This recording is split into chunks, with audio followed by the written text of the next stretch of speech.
বাবা শুভ কই তুই তো দেখ তোর নতুন মানে লয়েছি তো হ্যাঁ আব্বা এটা কি আব্বা আব্বা তুমি বিয়ে করেছো হ্যাঁ এটা কি আব্বা কি করবো বাবা বিয়ে না করলাম এখন তোর যাস না তোকে মদ খাই না কিছু না কি করবো এখন আমি কিভাবে চলবো? হ্যাঁ আব্বা তুমি কারে বিয়ে করছো এটা কারে বিয়ে করছো হ্যাঁ এটা কি নতুন মা হ্যাঁ এটা তোমার নতুন মা। হ্যাঁ আব্বা আমি এটা এখন বিয়ে করলাম না তুমি কেমনে বিয়ে করে নিয়েছো আব্বা তুমি আর একটা আমি বুঝলাম না তোমরা তো বিয়ে মত নিতেছ না সেই জন্য আমি বিয়ে করতে হয়েছে। তুমি বিয়ে করছো কারে আব্বা মুখ ধাও হায় হায় আল্লাহ দেহি ওরে আল্লাহ এই তুমি তুমি আমার বাপের বিয়ে করছো কেন হ্যাঁ আবার তুমি কারে বিয়ে করছো এই মেয়ে কি রে তুই আমারে বিয়ে না করতে হয়তো আমার বাপরে বিয়ে করে নিয়ে আসছিস তোর সাথে আমার 5 বছরের সম্পর্ক ছিল না তুই আমার গার্লফ্রেন্ড লাগোস না তোমার গার্লফ্রেন্ড হইতে আমার বাপের বিয়ে করলি কেমনে হাই যাই হাই আমি এই মুখ কই দেখাবো হাই আব্বা তুমি এটা কি বলছো আব্বা তুমি কোনো আব্বা আব্বা তুমি এটা কি করলা আমি কি ওইগুলো জানি বাবা?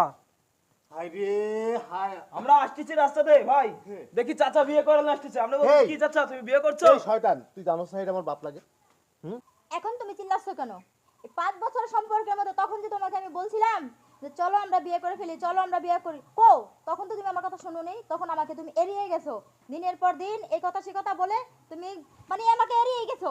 আমার বাবা আমাকে বিয়ে ঠিক করছে। তাই বলে কি তুমি আমার বাবাকে বিয়ে করবা এটা কিন্তু আমি তোমার কাছ থেকে আশা করি নাই এই শোনো, তুমি আমার কাছ থেকে কি আশা করছো আর না করছো সে বিষয় নিয়ে আমি ভাবি না। আজ থেকে আমি তোমার মা, তুমি আমাকে সম্মান দিয়ে কথা বলবে। রোদে পুড়ে যাচ্ছি আমি, রুমে চলো। না আব্বা বাসায় যদি এই মেয়েকে নিয়ে তুমি থাকো তাহলে আমি এই বাসায় থাকবো না আমি আজকে চলে যাব তুমি যদি না থাকো বা রাস্তা আছে তা চলে যাও। আমার জায়গার সব প্রতি যত কিছু আছে সব আমার। আমি কি করব না করবো এটা আমার ব্যক্তিগত ব্যাপার। না সব বিষয় আপনার ব্যক্তিগত হবে না কেন? এটা আলাদা ব্যক্তিগত ভাবতে হবে আপনার তোমার কথাই কি আমার চলতে হবে নাকি?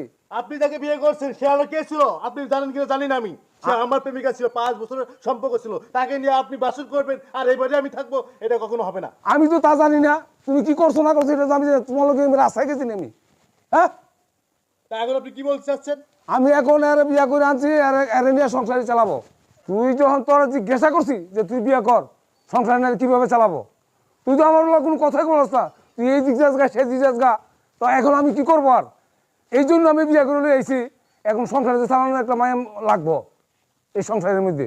হ্যাঁ তোমার বোঝা উচিত আছে আব্বা যে আমি এখন বিয়ে করাচ্ছি বেকার একটা ছেলের সাথে কোনো পরিবারের মেয়ে দিবে আমার সাথে দিবে না সেক্ষেত্রে কি তুমি একটা কাজ করতে পারতা তুমি জোর করে আমাকে বিয়ে দিয়ে নিয়ে আসতে পারতা সেটা তো আরো নাই তুমি তোমার মতন বিয়ে করে নিয়ে আসছো আর করতেছ যে আমার বাসন করবো আর কাকে বিয়ে করেছো তুমি আমার প্রেমিকাকে বিয়ে করছো আর তোর মতো মাইয়া যে মাইয়া যে ছেলের সাথে 5 বছরের সম্পর্ক থাকার পরেও ওর বাপের সাথে বিয়ে করে তার মুখে আমি থুতু মারি এই বলা থাপড়ায় রাত্রে ফেলা যাবো চিনো তুমি? আমি তো এখনো জীবিত বাচ্চা আছি। এটা তোমার নতুন মা, তোমার নতুন মাকে সম্মান যদি না দিতে পারো তুমি চলে যাও। আমার স্ত্রীকে লয়ে আমি বাসন করবো। এসো। শোনো আব্বা আমি একটা কথা তোমাকে বলছি শোনো এসো। যাও বাসর করে যাও সমস্যা নেই তুমি যেমন আমার গার্লফ্রেন্ড নিয়ে যাচ্ছ তোমার বাসর করে তেমন আমি তোমার মারে বিয়ে করবো আমি কিন্তু শুভ তুমি কিন্তু আমার চেনো না কিন্তু আব্বা তুমি যাও যাও যাও তোমার মারে আমি বিয়ে করতেছি তুমি আব্বা কি মনে করছো